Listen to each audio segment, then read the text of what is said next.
করা সম্ভব, কারণ দেখেন আমি কিন্তু নিজেই এক ধরনের প্রমাণ যে আপনি যদি শুধু ইংলিশ ভাষা পারেন আপনি নিজেকে গড়তে পারবেন। এই পিছনে যতগুলো বই দেখছেন এগুলো সব বিজনেস বুকস, কোম্পানি কিভাবে তৈরি করে, সাইকোলজির বই আছে, পাবলিক স্পিকিং এর বই আছে, এই সবগুলো বই কিন্তু ইংলিশে, এবং এই বইগুলো পড়ে আমার অনেক হেল্প হয়েছে, আমি সমস্যা সমাধান করতে পেরেছি জীবনের অনেক। কিন্তু যে ইংলিশ ভাষাটা পারে না সে কি এই বইগুলো পড়তে পারতো? তার কাছে দেখেন এই সবগুলো দরজাই কিন্তু বন্ধ, চাইলেই সেই বইগুলো কিনতে পারছে কিন্তু সে পড়ে বুঝবে না। Does that make sense?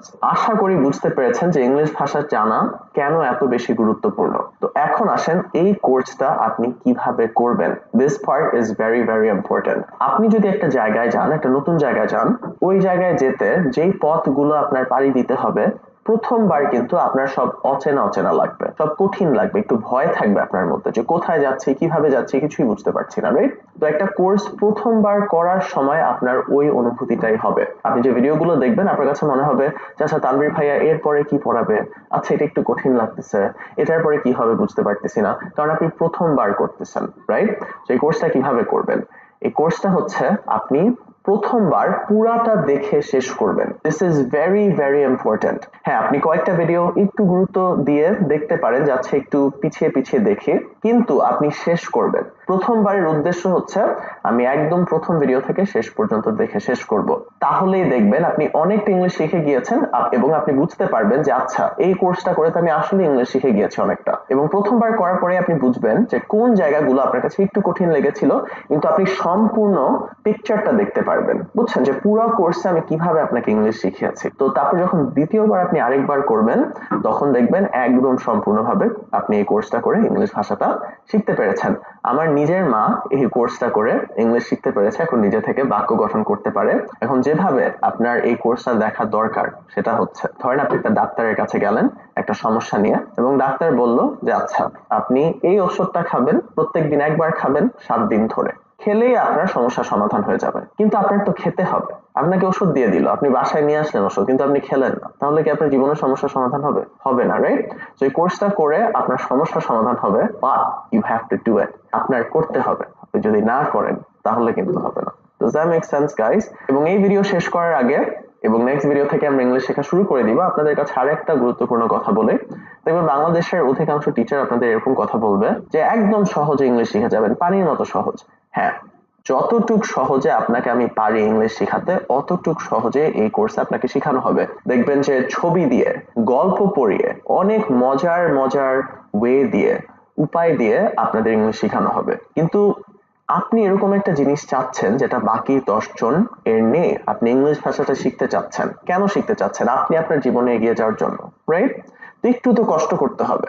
আপনার যদি মাইন্ডসেট হয় যে না আমি কোনো কষ্ট করব না, তাহলে ওই মাইন্ডসেট দিয়ে আপনি জীবনে কিছুই পাবেন না, ইংলিশ তো দূরের কথা। তো আপনার নিজেকে যেটা বলতে হবে যে আমি এরকম একটা জিনিস চাচ্ছি যেটা বাকি 10 জনের নেই, এবং এই জিনিসটা আমি পেয়েই ছাড়বো, এবং পেয়ে ছাড়তে হলে আমার একটু কষ্ট তো করতেই হবে। তো আশা করি আপনি ওই কষ্টটা করবেন এবং এই কোর্সটা কাজ করে, কিন্তু আপনি কোর্সটা শেষ করবেন করে, এবং এই দুইটা জিনিস করলে, মাইন্ডসেটটা ঠিক থাকলে এবং এই কোর্সটা করলে আপনি ইংলিশ শিখে যাবেন। প্রতি ভিডিওতে আমার গাইডলাইনগুলো একটু ফলো করে। That's it guys.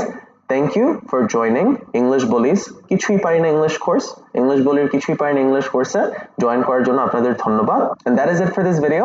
এবং নেক্সট ভিডিও থেকে চলুন আমরা ইংলিশ শেখা শুরু করে দেই। হাই এভরিওয়ান, কিছুই পারি না ইংলিশ কোর্সের প্রথম ক্লাসে আপনাদের সবাইকে স্বাগতম। তো এই ফার্স্ট ক্লাসে আমরা অ্যালফাবেটস নিয়ে শিখব। তো অ্যালফাবেটস মানে কি? বাংলায় যে ক খ গ ঘ আছে না, ইংলিশেও ABCD আছে। তো ইংলিশের অক্ষরগুলোকে আমরা অ্যালফাবেট বলি। এখন এই অ্যালফাবেট এটার প্রোনাউন্সিয়েশন কিভাবে আসলো আমরা এগুলো সবকিছু কোর্সে শিখবো। মনে রাখবেন একদম হাত ধরে ধরে আস্তে আস্তে শিখবো। এই কোর্সে কখনো এরকম হবে না যে হুট করে অনেক কঠিন হয়ে গেছে, বুঝছেন? আস্তে ধীরে আমরা আগাবো এবং কোর্স শেষে আমরা ইংলিশ ভাষাটা শিখতে পারবো। তো চিন্তা করার কোনো দরকার নেই। তো আসেন দেখি ইংলিশের অ্যালফাবেটস, ইংলিশের বর্ণমালা। অলরাইট গাইস, সো এটা A B C D E F G H I J K L M N O P Q R S T U V W X Y Z. তো আপনার কাজ হবে আমার সাথে সাথে হুবহু প্রোনাউন্সিয়েশন বা মুখের আওয়াজটা নকল করা। এইভাবে করে আপনার প্রোনাউন্সিয়েশন ডেভেলপ হবে। প্রোনাউন্সিয়েশন মানে মুখের উচ্চারণ। আমি যদি বলি এ, আপনিও এ আমার সাথে সাথে বলবেন। ভিডিও দেখছেন, আমার সাথে সাথে মুখ খুলে বলেন, এছাড়া কিন্তু আসবে না মুখে ইংলিশটা। এ,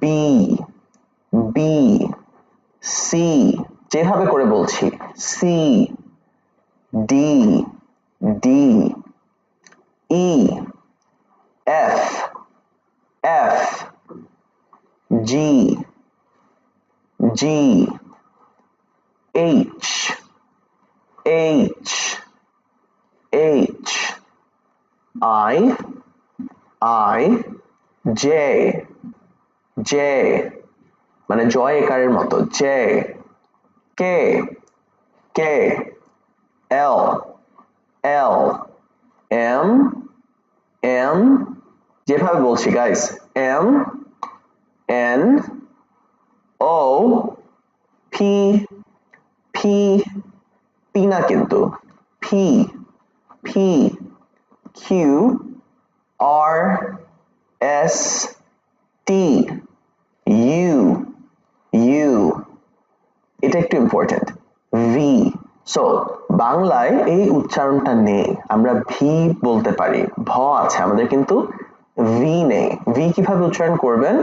নিচের ঠোঁটের সঙ্গে you are going to put আপনার উপরের দাঁত, okay? So V, V, V, W, W, W, ডয়াকার, বয় রস্যি, রস্য, W, alright?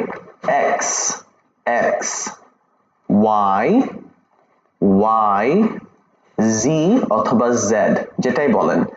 Z হচ্ছে আমেরিকান প্রোনাউন্সিয়েশন এবং Z হচ্ছে ব্রিটিশ প্রোনাউন্সিয়েশন। এখন আপনারা যখন ইংলিশ শিখতে চাচ্ছেন, প্রোনাউন্সিয়েশন really doesn't matter. যেটা আসলে ম্যাটার করে সেটা হচ্ছে আপনি মনের ভাব প্রকাশ করতে পারছেন নাকি। বাংলাদেশের মানুষ প্রোনাউন্সিয়েশন নিয়ে পড়ে আছে, doesn't matter. What really matters is আপনি কি মনের ভাব ইংলিশে প্রকাশ করতে পারেন নাকি। প্রোনাউন্সিয়েশন গুলো পরের কথা, আগে আমরা আমাদের বেসিক ঠিক করি। Alright guys, আশা করি বুঝতে পেরেছেন। একটু দ্রুত একবার লাস্ট টাইম পড়ে যায়।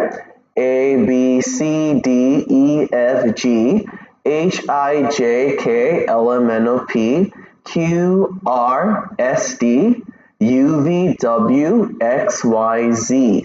Alright, moving on.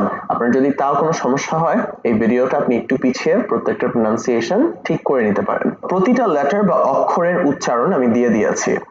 এ হচ্ছে এর মতো, this is going to be easy, কারণ দেখেন যে বাংলায় যে অক্ষরগুলো ওই একই ধরনের অক্ষর ইংলিশে আছে একটু ভিন্নভাবে। তো এ হচ্ছে বাংলার এর মতো, বি হচ্ছে বাংলার বয়ের মতো।